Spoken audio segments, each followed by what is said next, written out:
ابھی آپ نے سال ڈیڑھ سال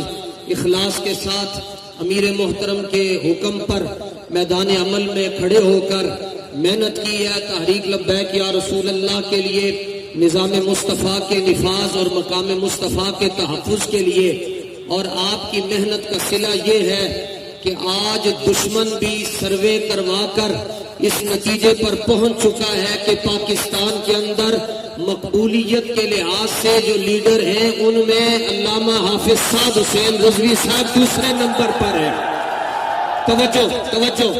جب یہ خبر چلی تو میرے ذہن میں صرف قرآن مجید کی یہ آیت کریمہ آئی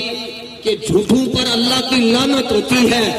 جنہوں نے ناموس رسالت پر ڈٹ کر پہرا دیا ہو ان کا نمبر پہلا ہی ہوا کرتا ہے۔ آپ حضرات نے لوگوں کی باتوں میں نہیں آنا اور آج اس عید میلاد النبی کے جلوس پر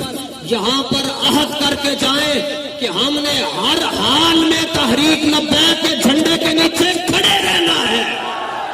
اور یہ بات بھی آپ کی خدمت میں عرض کرتا چلوں، خدا کی عزت اور جلال کی قسم ہے، پاکستان کے جتنے ادارے، اس میں تحریک لبیک کے جو اراکین شورا ہیں ان سے ہٹ کر بات کرنا چاہتا ہوں، پاکستان کے جتنے بھی ادارے انہوں نے پاکستان کے اندر کسی اور کا پہاڑ نہیں لے جے ڈرتے نے تے بابا جی کے شیروں کو نہ ڈرتے نے۔ اور آج بلوچستان کے اندر عید میلاد النبی کے جلوس پر جو فائرنگ ہوئی ہے،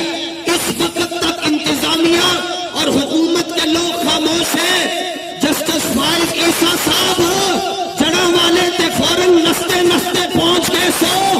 جڑے جلوس میلاد کے اندر شہید ہوئے انہوں کو